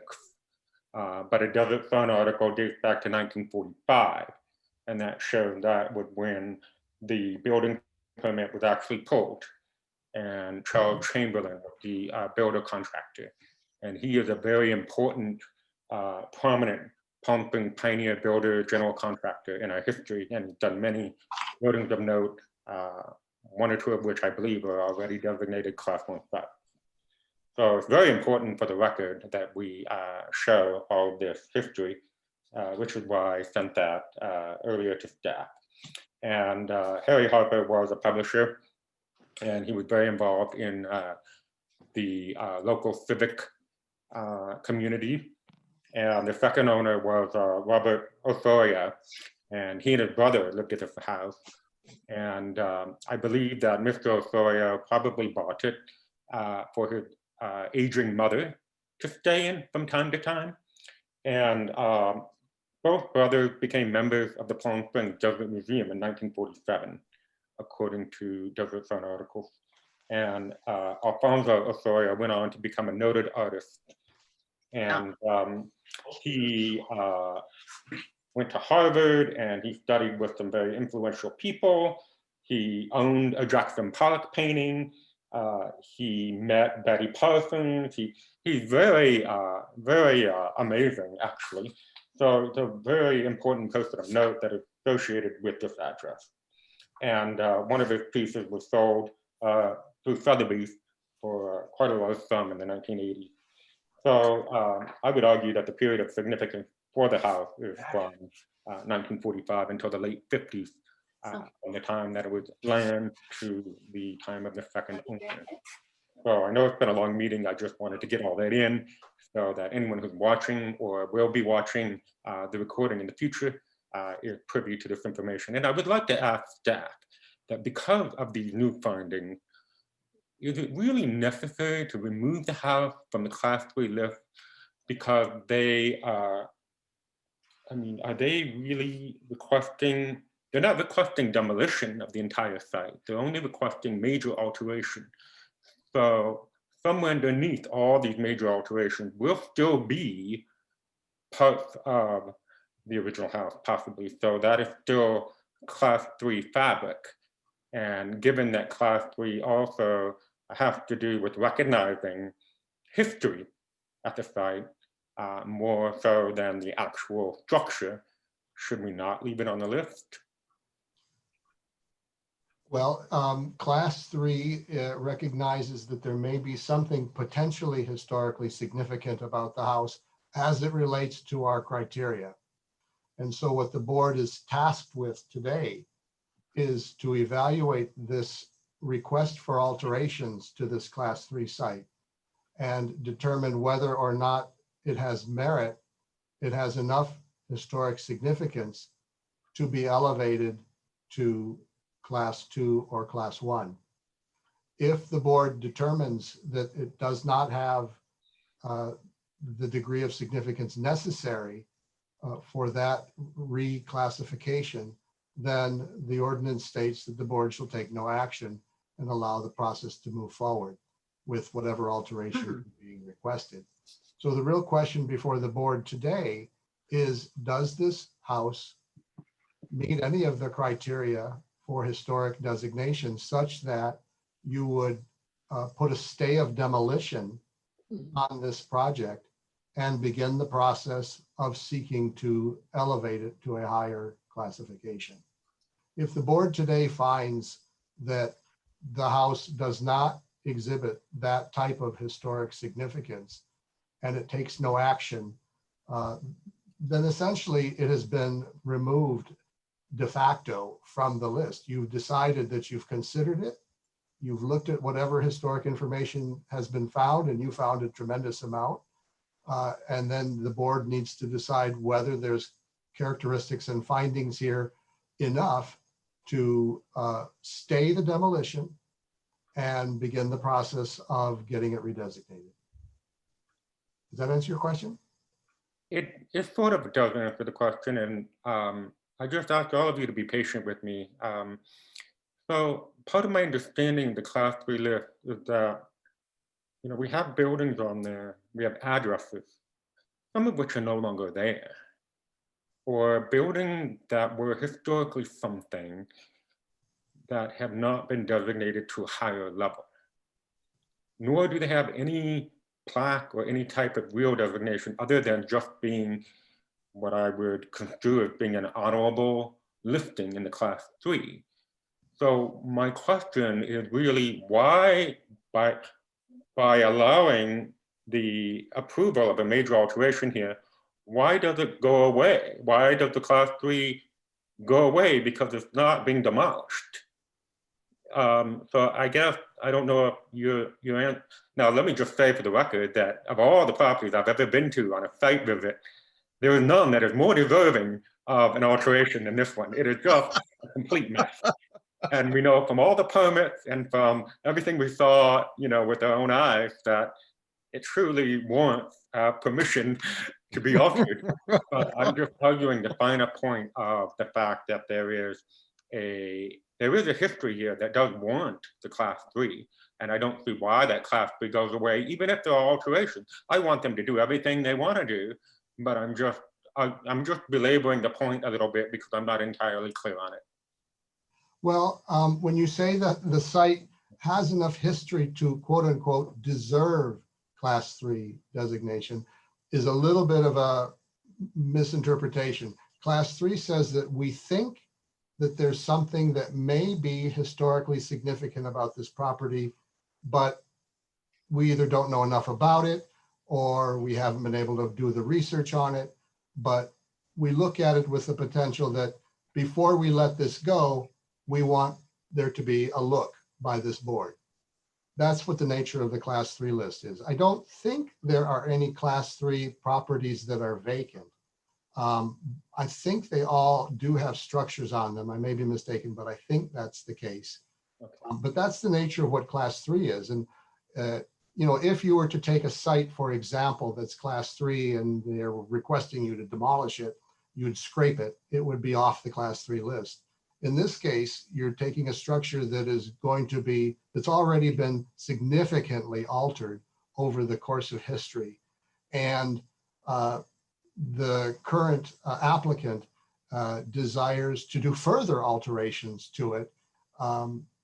So the board really is at this turning point, or a question when you're looking at a class 3 is there enough here that we should stop this project and begin the process of getting it designated? And if it's not, then you're really quote unquote letting it go.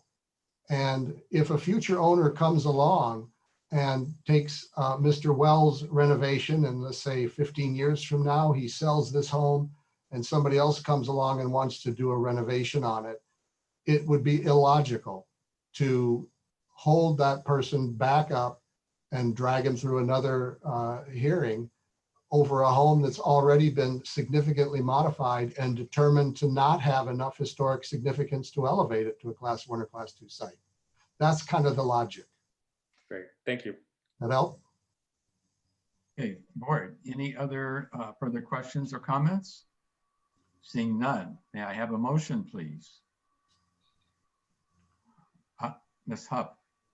So I'll make a motion to take no action, allow the participant to proceed with the proposed alterations and direct staff to remove the site from the class 3 list. And Second. I will second that. Okay, we we have a 2 tie. seconds. So we have a first by member Huff, and then we have a second by member, who raised their hands first? I'm not sure. Linda and I did. You can choose. I don't care. Oh. Okay, Ms. Dixon. All right, so we have a second by Ms. Dixon. Have a vote. So we have a vote. All in favor, say aye. Aye. Aye. Aye. Any opposed? Motion carries 5-0. Thank you very much. Thank you, Bruce. You're doing a good service for us. This has been really entertaining. I guess so. Okay, moving on to number 5, discussions. The Preservation Matters Conference Planning, just a couple of things. I'm very happy to report that our new mayor, Christy Holsteg, has accepted our invitation to open the event with a welcome. And this now completes everyone that was going to be on that original 2020 event at the Convention Center, which is now going to be scheduled to be in April. And we may have, it was scheduled right now to be 18th. You all probably just saw Modernism Week is adjusting according to COVID. We may just adjust that by a couple of weeks to have a break in between. And our subcommittee will meet on that and have those discussions. But it won't be a huge lag time. So everything is on board with that, which I'm very happy to report. So that's pretty much for Preservation Matters event. And it's time now for board comments. Board? Mr. Nelson? So I didn't want to take up any more time on the previous agenda item, but I think it's worth throwing something out there to staff about the possibility of a workshop or a special study session for the HSPB if my fellow members are so inclined and in agreement, a study session about Class 1, Class 2, Class 3, so that we can all delve a little bit deeper into the distinct meaning of all of these things, and to have the workshop or study session moderated by city staff and possibly an outside expert who could shine further light on examples of these types of classification and what they mean throughout the state and the county, because it's still very murky for those of us here in Palm Springs, not just on the board, but in the community, and even for our organization. And I think such a study session should include a representative from each organization, such as ModCom and PSPF, and maybe even the Architectural Alliance if they feel that they want to be involved. I think this would go a long way toward creating better understanding amongst board members on the HSPB, better understanding for city staff, better understanding for city council members even, and for the community at large. So that would be my main comment. The second comment is, I heard input from the community during our meeting where we considered the Bob Hope House, or excuse me, not the Bob Hope House, the John Lautner residence for Arthur Elrod, that several members of the community were dismayed by comments made by HSPB members that we spent too long on that agenda item, and that a certain member or two were chastised for saying too many things or for bringing up too many comments or opinions. We have these meetings once a month. It is our job as board members who are appointed by city council to do thorough research and investigation.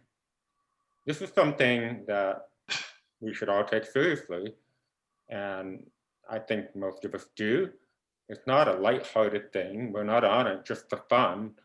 We're on it to bring our level of expertise and our passion and do what the people who appointed us thought we would do, and the unique set of skills that each of us would bring. So I just want to say that I'm very proud to be on the HSPB, and I know the rest of you are too, and I just hope that you consider all of our opinions and actions and passion equally. So thank you. Yeah, and Jade, I would just like to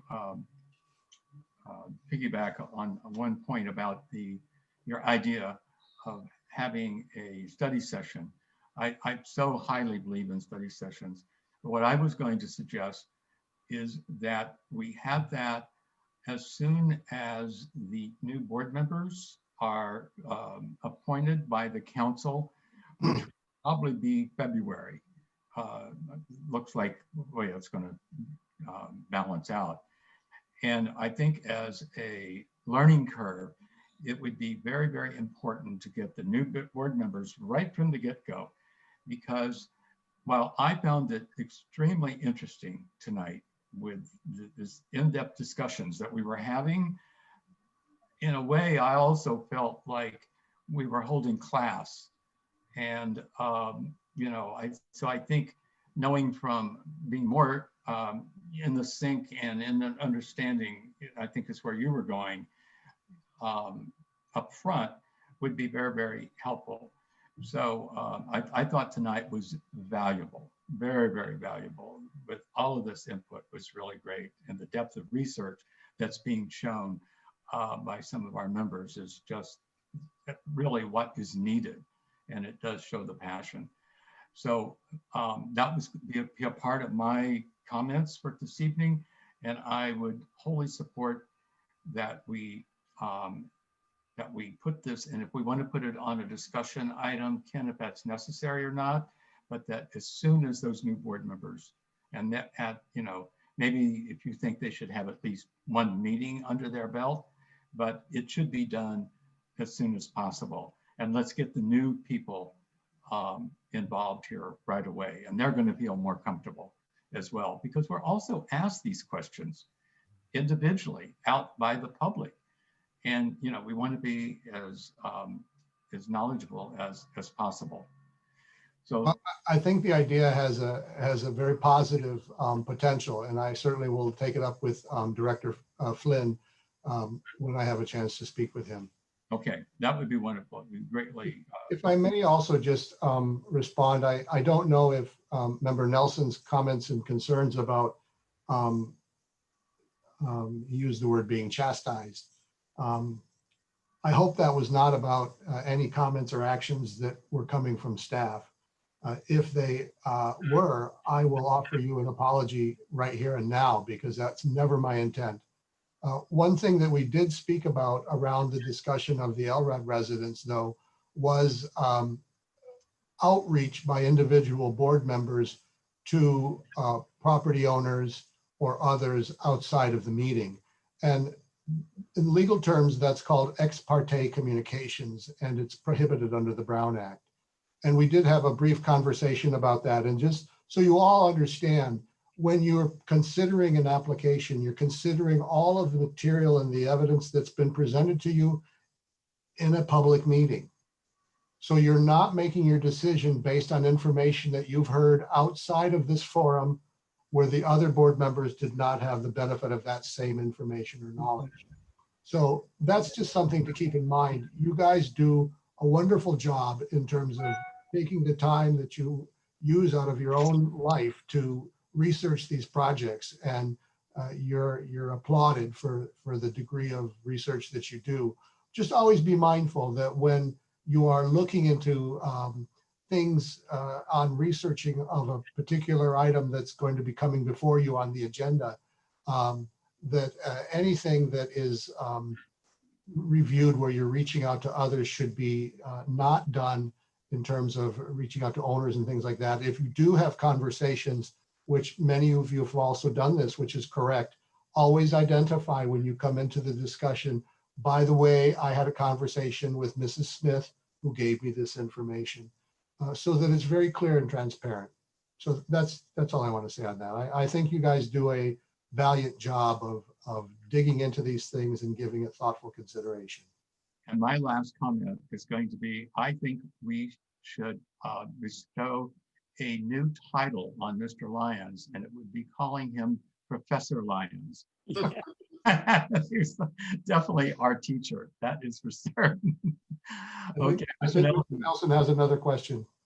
Yeah, just to respond to staff, my comment had nothing to do with what staff had said. It was a comment that was received by me privately from a member of the community, that other board members of the HSPB seem to be discounting the question that perhaps I was raising at that particular meeting, that maybe had fallen out of the scope of that particular board member's understanding. And just to go a little further with Mr. Lyons' comment regarding that, I do think that it is critical in moving forward that somehow Mr. Lyon and or city staff try to reach out and embrace the individual knowledge of each one of the Historic Site Preservation Board members before coming to full conclusion on staff reports. I just think maybe that would help us in the future to avoid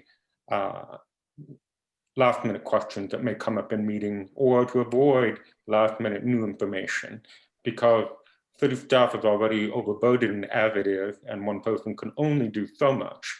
And the Historical Society used to be, in the past, I think, more dependent on answering a lot of these things, and I don't know if they're being utilized as much lately, but I think that the HFPB board members have a wealth of knowledge and time to help assist city staff should they not have the time or the information readily at their fingertips. So that would be my main observation on that. Thank you. Thank you. Any other board comments? If none, I'm going to move to staff comments. Mr. Lyon. My only question was, for those of you that reviewed or watched many of the videos and so on from Modernism Week, did you all see the Cornelia White residence documentary? I Yeah. didn't. Yes. It's Great. really a wonderful homage to the work that this board does, as well as to the amazing commitment that the city council made from a financial perspective and energy to save that building. And if you've not seen the video, I'm going to be working with IT to try to get it up on the website so that it's available for the public. And Ken, it's also going to be a presentation, as you know, at Preservation Matters as well, coming up. So you'll be able to see it that way as well. It's a really wonderful piece.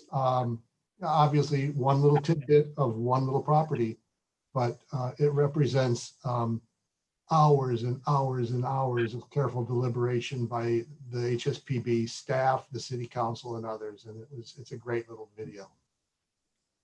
Any other staff comments? No, everybody have a safe and prosperous holiday as we go into the month of December. Stay safe. Happy holidays.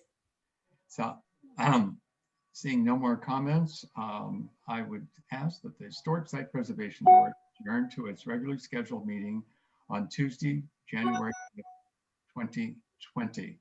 And now I'm going to resume the evening with my birthday partner, Mr. Russ Youthy. Happy birthday, Russ. Happy birthday. Good night. Good Thank you. night. Good night. Okay, Thank stay- you all. Good meeting. Thank you. That's great. Excellent. We got along. Very well. Happy holidays, everyone. Good Thank night, you. everybody. Bye. Thank you.